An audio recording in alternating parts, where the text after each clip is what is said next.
Bonjour à tous, c'est Nat, bienvenue sur Angel Taena, je suis super contente de vous retrouver aujourd'hui pour une nouvelle unboxing vidéo. Alors, j'ai juste enlevé la petite languette du carton pour pas que ça dure trop longtemps et que ce soit désagréable. Donc en fait, j'ai juste à dérouler le carton, donc j'enlève la petite facture, j'enlève le petit marque-page qui m'envoie chaque fois Book Depository, ils sont rigolos parce qu'ils sont à colorier, donc je m'éclate à le faire. Et je pose mon carton pour découvrir avec vous le Marielle Tarot de Mary White. Alors ce tarot, en fait, je vais vous expliquer un petit peu, je l'attends depuis longtemps et pas longtemps à la fois. J'ai eu en fait beaucoup de mal à me décider pour acheter ce tarot. Ce tarot, je le vois sur internet depuis 2 ans au moins, même plus, j'ai l'impression. Et il y a des images en fait qui ne me plaisent pas du tout. Elles me dérangent, je ne sais pas pourquoi. Pourtant, j'ai des illustrations de toutes sortes dans mes tarots et en fait, elles me perturbent certaines images. Je ne sais pas vraiment pourquoi. Euh, et à côté de ça, il y a des illustrations que je trouve vraiment magnifiques. Elles me plaisent vraiment beaucoup. Et ces derniers temps, je me suis dit, alors, qu'est-ce qu'on fait? On le prend, on le prend pas. J'ai entendu tellement de louanges sur ce tarot que j'ai décidé de me faire ma propre opinion en le commandant. Après, je me suis dit, au pire, s'il me plaît pas, ben, je le revendrai. S'il me plaît vraiment pas. Mais donc voilà, je l'ai fait venir parce que il est encore à un prix très raisonnable. Et je pense que ça ne va pas durer. Voilà. Donc déjà, la boîte, elle est exceptionnelle. C'est Schiffer Publishing qui publie ça aux États-Unis. Donc il est assez onéreux parce que je vois qu'il est quand même à 39,99 $. Donc ce qui fait à peu près, je dirais 35 euros. Je l'ai payé un peu moins cher que ça, moi. Donc voilà, je l'ai eu à un bon prix. Donc vous voyez, la boîte, elle est vraiment magnifique. Et bien on va l'ouvrir, hein, parce que qu'est-ce qu'on vous dit? L'exquis et le pouvoir. Ah oui, l'exquis et le pouvoir. C'est le thème du Marielle Tarot. C'est en fait une alchimie de l'âme, mais alors magnifique, hein. Je pense que je vais beaucoup aimer finalement. Donc on va essayer d'ouvrir le film sans avoir besoin de ciseaux. Et ouais, ça s'ouvre. Super. J'adore Schiffer Publishing. J'adore ce qu'ils font. J'ai pas mal de jeux d'eux maintenant. Et ils ont toujours des boîtes d'une qualité exceptionnelle. Donc en fait, ça s'ouvre comme ça. Donc c'est magnétique. La boîte, elle est de grande qualité et c'est la grande classe en fait, hein. C'est vraiment magnifique. Landscapes of the Abyss, les paysages de l'abysse. Alors, on a le livre qui a un format vraiment sympa pour un livre. Vraiment joli. Ouais, vraiment sympa. On va regarder ça dans 2 petites secondes. Et on a les cartes de l'autre côté de la boîte et elles sont relativement énormes en fait. Je ne m'attendais pas à ça, à vrai dire. Comme c'est un tarot, c'est vrai que des fois on a du mal à voir sur les autres vidéos. Et puis il y a beaucoup de gens qui découpent les bordures, donc c'est vrai que c'est pas évident de voir la vraie taille des cartes, mais elles sont immenses, hein. Elles sont vraiment très grandes. Donc on verra ça après. On va se garder les cartes pour la suite. Donc la boîte, rien à dire, exceptionnelle qualité, hyper solide. Magnifique, elle est magnifique. Je peux rien dire d'autre. Je pense que c'est certainement la plus belle boîte de jeu que j'ai jamais vue. Elle est vraiment magnifique. J'adore le format, elle est énorme. Voilà, j'ai rien d'autre à dire. Alors, qu'est-ce qu'on trouve dans le livre du Marielle Tarot?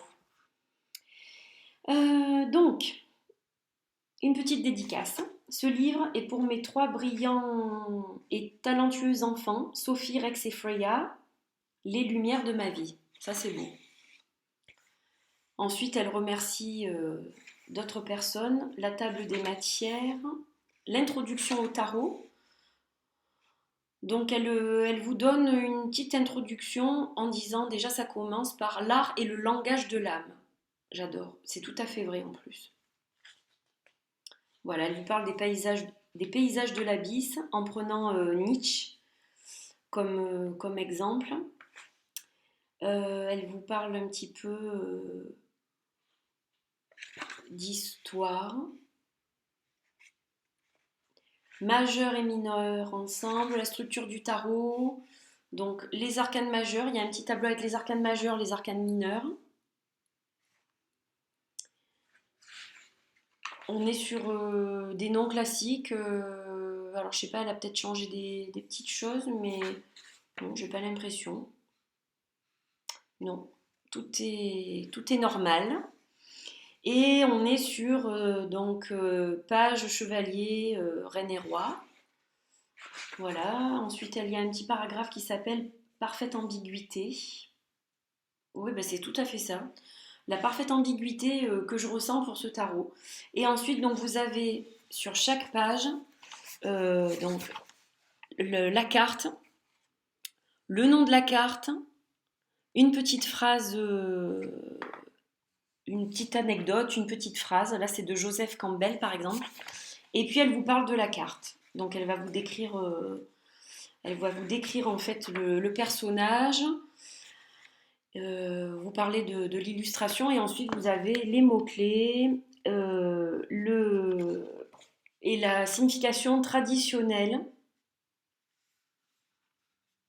Donc en fait, il y a les mots-clés, la signification renversée et au niveau du message traditionnel, donc là, il y a l'interprétation du Mariel et l'interprétation du tarot traditionnel. Donc il doit y avoir des petites différences. Voilà, donc j'ai l'impression que c'est pareil pour toutes les cartes, pour les mineurs aussi. Voilà, donc c'est la même chose. Donc, je suis encore dans les majeurs. Dans les mineurs, c'est pareil. Donc il m'a l'air assez complet le livre, assez bien expliqué, assez bien décrit au niveau des illustrations. Il y a beaucoup d'informations, j'ai l'impression. Donc ça, c'est toujours intéressant quand il y a un tarot un petit peu différent, vraiment qui a un caractère très particulier. C'est toujours bien d'avoir un livre détaillé parce qu'il y a quand même des différences importantes au niveau des significations et c'est vrai que c'est bien de voir ce que l'auteur en pense. Donc moi j'apprécie toujours ce type de livre. Ensuite elle vous dit en cinquième partie du livre, utilisez le tarot. Donc lire avec le tarot, il y a le tirage traditionnel d'une carte par jour, le tirage à 3 cartes, tirage à 7 cartes, réponse oui ou non, le tirage des vies passées. C'est sympa ça. Voilà, et elle vous donne quelques exemples qui ont l'air pas mal. Ensuite, il y a un tirage à 10 cartes. Voilà, conclusion, bibliographie. Et ensuite, vous avez à propos de l'auteur, donc Mary White. Donc un livre de premier abord qui a l'air très très complet et très bien fait. Voilà, en anglais donc. Encore une fois, un jeu que je vous présente qui est en anglais. Et donc, on va passer aux cartes. Hop, alors, comme d'habitude avec Schiffer, carte supplémentaire avec la plume. Quelques titres supplémentaires de Schiffer Publishing. Et on arrive aux cartes. Alors, elles sont grandes, elles sont belles. Et la qualité est sympa. Mais alors, par contre, premier abord, je vais vous dire, il y a un truc qui me gêne. Je vais vous le montrer. C'est qu'en fait, la bordure n'est pas du tout régulière sur la carte. Vous voyez que d'un côté, ici, la bordure est plus large que de l'autre côté. Donc ça, je trouve ça hyper, hyper dommage. Et je comprends pourquoi les gens ont coupé les bordures maintenant. C'est vrai que ça, c'est moyen parce que c'est vraiment dommage. Alors, c'est peut-être fait exprès, mais je trouve ça pas très chouette. Voilà. Donc ça, c'est la carte du fou. Alors, il y a de la nudité dans ce jeu. C'est de la nudité artistique, mais c'est vrai qu'elle elle est particulière parce qu'il y a quand même beaucoup de sexe d'homme apparent. Et ça peut gêner certaines personnes, donc je préfère vous prévenir. Voilà, donc la carte du fou, donc c'est le fou dans toute sa splendeur, ça, hein. Elle est très belle. Le magicien, la grande prêtresse. Donc c'est vrai elle est spéciale, hein, parce que vous voyez, par exemple, elle n'a pas de visage. Enfin, c'est vrai que c'est quand même un art qui est vraiment très différent de tout ce que j'ai, mais il y a certaines cartes qui m'ont vraiment bouleversée, qui m'ont vraiment plu. Il y en a que j'aime moins. C'est vrai que celle-ci, c'est pas une grande prêtresse dont je vais être fan, hein, je pense. Voilà, elle m'impressionne en fait beaucoup. Bon, l'impératrice, elle est très belle, quoi. Elle est très belle. L'empereur aussi, regardez ça comme c'est magnifique. Il y a quand même... c'est une forme d'art qui ne peut pas laisser indifférent dans tous les cas. Le hiérophant, bon, alors celle-ci aussi, elle est particulière, hein, mais je la trouve belle. Je la trouve belle. Alors celle-là, elle est magique. Donc vous voyez, là c'est le contraire. J'ai un petit côté de bordure ici et un grand de ce côté, donc il y a de fortes chances que celui-ci, je le coupe, hein, par contre. Les amoureux, elle est magnifique. Magnifique. Le chariot, elle est magnifique aussi. Ah, il y a vraiment des cartes d'une grande beauté. À la justice, je suis à fond sur l'Égypte en ce moment, sur tout ce qui est jeux égyptiens, donc c'est vrai que elle est belle celle-là. Alors, une de mes cartes préférées, et d'ailleurs c'est celle-là qui m'a décidé, il y en a deux qui m'ont décidé à acheter le jeu, c'est l'ermite. Les couleurs sont splendides et honnêtement, quand j'ai vu le jeu sur internet, je voyais pas encore ces couleurs-là, quoi. C'est un mélange de bleu, de turquoise, de blanc, elle est magnifique, hein. Je crois que ça va être une de mes cartes de l'ermite préférées, celle-là, elle est trop trop belle. La roue de la fortune, la force, elle est très belle aussi, j'adore. Je la trouve trop trop belle. Le pendu, magnifique aussi. Non, il est très beau ce jeu. La mort, elle est spectaculaire celle-là. Les couleurs sont magnifiques. Voilà la deuxième qui m'a décidé à acheter le jeu. La tempérance, je la trouve trop belle. Puis, alors celle-ci, c'est vrai que par contre, si on ne connaît pas bien le Rider-Waite, elle évoque pas du tout une illustration du Rider-Waite, celle-ci par exemple. Donc il faut, je pense, bien lire le bouquin parce que ça doit être intéressant de voir un peu les significations qu'elle a données à certaines cartes. Le diable, la tour,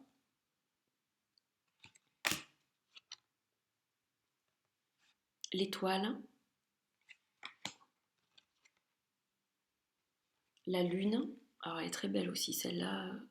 Elle est différente du système traditionnel, je trouve. Et le soleil, alors elles se font face ces deux-là. Enfin, pas tout à fait. Non, elles se font. Ouais, voilà, on peut les mettre comme ça. Elles sont trop belles, hein. Elles sont trop belles. Le jugement, avec ce magnifique oiseau, là c'est pareil, ça n'a strictement rien à voir avec le Rider-Waite. Le monde, elle est très jolie aussi celle-là. Alors voilà une des cartes qui me plaît pas du tout. Je vais avoir du mal, je pense. C'est l'As de bâton. Je n'aime pas du tout cette carte en fait. Elle ne me plaît pas. Voilà, donc ça n'a rien à voir avec le fait que ce personnage ait une poitrine et un sexe d'homme. C'est juste que je la comprends pas et elle me plaît pas en fait. Donc il y en a quelques-unes comme ça. Il faudra que je m'y fasse. Il faudra que je lise bien ce qu'elle mentionne dans le livre pour ces cartes-là, je pense. L'As d'épée, elle est belle celle-là aussi. Non, il y en a vraiment quelques-unes de très belles. L'As de coupe. L'As de disque, c'est pareil, celle-là, je l'aime pas. C'est pas mon style d'illustration du tout. De bâton. Et alors bon, je vais peut-être pas toutes les montrer parce que je vais en avoir pour des heures si je parle comme ça. Mais je vais vous en montrer d'autres. Voilà, par exemple, le 3 de disque, elle est splendide celle-là. Voilà, ça, je trouve ça très beau. Après, il y a des paysages de nature, le 4 de coupe qui est vraiment très beau aussi. Alors là, elle les a classés par 4 de coupe, 4 de bâton, etc. Par numéro en fait. Donc j'ai tous les 4, tous les 5. Celle-ci, elle est magnifique. Le 5 d'épée. Elle est splendide celle-ci. 5 de coupe. Ah, celle-là, elle est très belle aussi. Le 5 de disque. Il y en a vraiment de très belles. Hein. Il y en a vraiment, vraiment de très belles. 6 de disque. Ça brille un peu parce qu'elles sont un petit peu glossy quand même. Le 7 de bâton, magnifique. 7 d'épée aussi. Hein. 7 de coupe aussi. Oh là là, elles sont trop belles. Hein. J'adore. J'adore, j'adore. Le 8 de coupe, magnifique. Hein. Mais je pense qu'il faut bien le travailler, celui-là. 9 de bâton, parce qu'il y a quand même de grosses différences d'avec le Rider-Waite. Je ne le retrouve pas sur toutes les cartes. Je crois qu'il a vraiment sa personnalité et son caractère, celui-ci. De par ses illustrations, justement. Le page d'épée. Le page de coupe. Page de disque. Elles sont magnifiques, celles-là. Oh, chevalier des bâtons.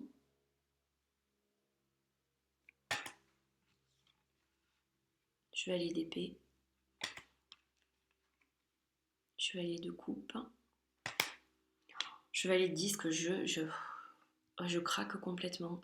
Il y a vraiment des cartes qui me font vraiment quelque chose et d'autres que j'aime moins. Bon, celle-là, je suis mitigée aussi, mais je la trouve pas si affreuse que ça quand même. J'aime bien le petit animal qui est dans ses bras, c'est trop mignon. La reine des épées. Oh, elle est magnifique, la reine de coupe. Je la trouve trop belle. Reine de disque. Les rois, on va finir je crois avec eux, je vais tous vous les montrer. Roi des bâtons, superbe. Roi des épées, trop beau aussi. Roi de coupe. Et encore une carte que j'aime pas trop, roi de disque. Je suis pas fan. Mais bon, voilà. C'est pas une des cartes que je préfère. Je préfère les autres. Alors, qu'est-ce que je peux vous dire dans l'ensemble? Donc déjà au niveau de la taille, je les trouve très grandes. Donc je comprends que les gens les aient coupées parce qu'elles sont quand même très grandes. Si on fait un tirage de la croix celtique avec ça, c'est juste pas possible à mon avis. Hein. Donc après c'est vrai que les couper, étant donné que la bordure est pas régulière, donc là par exemple j'ai une bordure régulière partout, mais c'est pas sur toutes les cartes, donc ça c'est gênant je trouve. C'est vraiment dommage. C'est vraiment le bémol c'est les bordures. Quoi. Après elles me gênent pas parce que elles sont noires, donc ça va bien avec le dos des cartes. J'adore le dos des cartes aussi, c'est magnifique je trouve ça. Très beau. Donc voilà, ça me dérange pas qu'il y ait des bordures, mais bon, vous voyez bien que là, si je vous montre la première et la dernière, vous voyez largement la différence, quoi. Hein. C'est quand même très particulier, quoi. C'est dommage. Mais bon, donc j'ai le choix de soit les couper, soit de les laisser comme ça, je sais pas encore. Je pense que je noircirai le tour parce que ça me gêne par contre. Je trouve pas ça très joli quand il y a des bordures noires et que c'est noir derrière. Je pense que je les noircirai. Ça dépend si je coupe ou pas aussi. Voilà, à voir, à étudier.